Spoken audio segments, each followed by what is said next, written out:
Hi, my name is Keith Cooper from Northlight Images, and in this video I'm going to look at inspiration for improving your photography without leaving your home. When I moved recording my videos from downstairs in the kitchen, cleared out my office and made some space to be able to record here, I was able to sort out some of my collection of photography books that I've collected over the years. And I get photography books whenever I see them, charity shops, second-hand bookshops, whatever. Occasionally I'll even buy them new, but I didn't spend an awful lot on the shelves disappear off up to the ceiling here, and there's books elsewhere around the office. How do I use photography books to get inspiration, to get ideas? Several different categories of books in that respect. I've got a few examples here of ones that I've looked at. Obviously, tidying up the office has actually made a great chance to have a better look at things. This particular one here is a book, it's a picture book, complete works of Stephen Shaw, Uncommon Places. Now, by the looks of this, the cover and notes, this particular book came from a second-hand bookshop.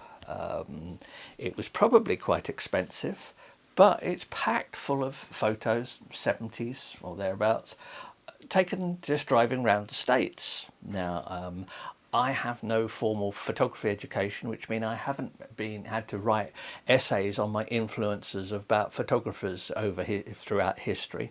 So it's almost always new to me to pick up a big book and just look through the pictures. And that's what this one is for me. It is to look at the pictures. Sometimes I'll read the text as well, but really I'm just getting a book like this one to look at the pictures.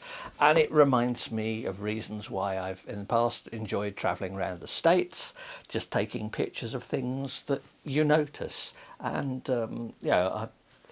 I can open this book almost anywhere and I'll find a picture that has a familiarity to it, but it's different. So a gas station in 1975, and I see it's 60 cents a gallon. I believe it's probably more expensive now, but we've got that one there. Really nice book. Falls in the category for me, though, of ones that has got pictures that I look at and they just give me ideas. They make me think about places I've been, whatever. They give me ideas for actually taking photographs. Well, that's one aspect of it. But I say I've got lots of different types of books, including ones that a lot of people would give not even a second thought about. And that's some of the charity shop books. One's here, How to Photograph Landscapes, Dixon's World of Photography. Well, Dixon's was a popular electronics photography chain in the UK for years, and they have a series of books on photography. I've got loads of them. I think these probably cost me no more than 20-30 pence each. How to Photograph Landscapes. It's full of useful things, some nice pictures as well, but it's got things like how to use multi-prism filters and other stuff. Basically how to use all those various different attachments and things that Dixon's would happily sell you when you bought a new camera. It's where a lot of people's habitual use of UV filters on modern cameras comes in, because when people bought cameras from camera stores, the margins were not that great, so they shoved on, would you like a protective filter to protect that nice expensive lens? Now, I do use protective filters sometimes. It depends on the work I'm doing. If I'm shooting pictures in a foundry or something with sparks flying all over the place and very nasty dust, then I will definitely put filters on to protect the cameras. I may take them off occasionally in an environment like that, but that's where they're generally protective. In normal use, lens cap is good enough, and modern lenses are easier to clean anyway. I know some people still like to put filters on, but if I'm photographing certainly my architectural work, I don't want an extra bit of glass shoved on the front of the camera of unknown origin that maybe distorts, reduces resolution, gives a flare, reduces contrast, things. So yeah, you'll find lots of things like this. Old photography books like this one here. You'll find guides to photography. They are great. If you pay 20 pence for them, for a set of them, have a look through them. If you get one useful idea out of it, well, that's worth 20 pence in my book. But that's the the stuff that people you find this in charity shops as much as anything, where people have been having a clear out of somebody else's books and they've just offloaded them to a charity shop and they cost next to nothing. But more useful in many ways, stuff to think about, stuff to look at your pictures. Nice one here. This one is called Landscapes, Camera Craft by William Chong. And this one I know I've dabbled through quite a few times because it has rules of composition. Now, all right, you can decry rules of composition as much as you like, but it's always worth looking at the example photos that are given. I know very few photographers who consciously actually use compositional rules. They are guides at best. The good old rule of thirds and the likes. But there are lots of interesting pictures in it, and it gives background information. It's worth stuff about mist and fog, for example, weather conditions. Deck chairs, chairs on the beach. Mine looks more cheerful. If you're going to sell pictures, by the way, cheerful usually beats dismal. You may find dismal more artistic, but cheerful almost always beats dismal in terms of selling prints. Certainly that compared to that, which is, interesting picture, but not one I'd have took myself. But yeah, have a look at stuff like this.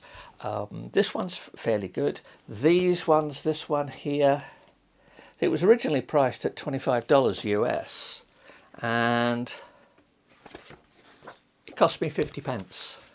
So that's 50 pence well spent. It's nice to just read the books sometimes, just to look through them, just to get some ideas and that, because I get stuck as much as anybody else. Now I get the excuse of every so often I have to go out and I have to take some commercial photos, and it doesn't matter, for commercial photography, it doesn't matter whether I'm in a good mood, whether I feel like it or not, it's a job. And that can actually be quite good because it can sort of actually force you to do it. There's a picture over there, one that is taken at on a job, and that one I took far more pictures than I intended, purely because I enjoyed taking them. Now, it meant I had more work to do afterwards because I had to cull quite a lot and just send a selection to the client. But silver lining to it, the client then liked the pictures and got back to me and said, have you got any more pictures, or could you do some more pictures for us like this? And lo and behold, I miraculously already had a whole load more pictures. So, it can work to your benefit sometimes. Another one here. This one, don't know where this one's from. That's another one probably from a charity shop. It is Creative Landscape Photography, Niall Benvey. Lots of nice pictures and examples and a walkthrough of why the pictures were taken, how they were taken. Difference to me in looking at a book like one of this one, or the landscape book, compared to a picture book, is this one I'm interested in the technical details. This one I'm interested. This one here I'm perhaps less interested in the technical details of how the pictures were taken. They were taken in 1975. I am not going to start shooting on film in well, I imagine several of the films used for these, I don't know, can't remember offhand. Probably the films aren't even available anymore. No, I'm not going to start shooting film just for some spurious sense of authenticity or something like that. No, I'm happy looking at the pictures in this, and there are some great pictures in it. May not be some to your taste, but that doesn't matter. When you're looking through books like this, it's as important to spot the pictures you don't like as it is to spot the pictures you do like. Pictures you just about, well, that's one thing. But if you find a picture that you actively don't like, have a think about it, why you don't like it. For ones like these, there's something, and I did say, inspiration for when you don't feel like leaving the house, or you can't leave the house, is if you've got a photographic archive, you've been taking shots for any length of time, and I've covered this in another video about looking at your archive, is read something like this, go through some of your archive from a visit somewhere or a session of photos that you took, and look for some photos that you didn't use. Look possibly at heavily cropping them, converting them to black and white, playing around with effects.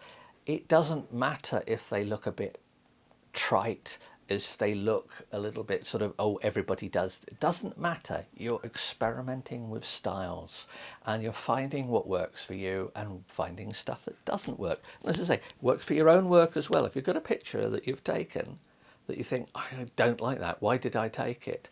Try and think why you took it.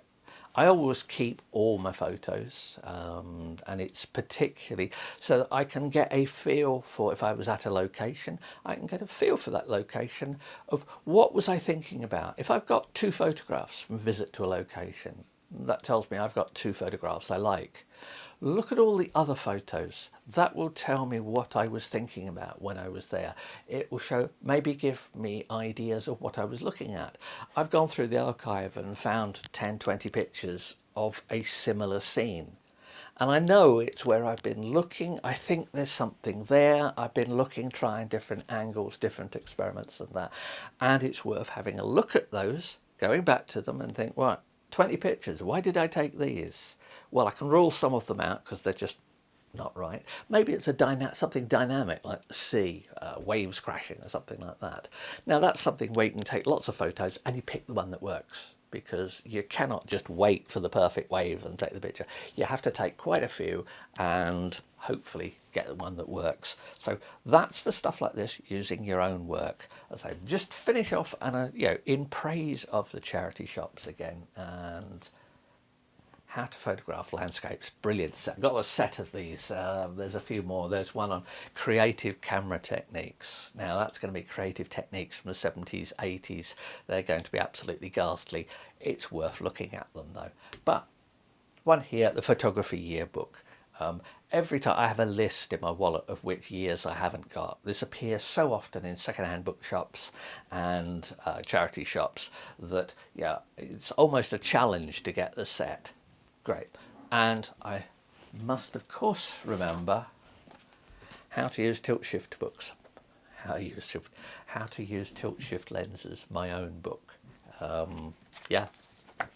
Splendid book, full of great photos. Of course it is, I took them. But there you go. Hopefully that's of some interest, gives a few ideas, or if nothing else, if you're just feeling a bit stuck, maybe just give you a bit of a prod. Have a read of some books. Thanks. Oh, and please do subscribe to the channel.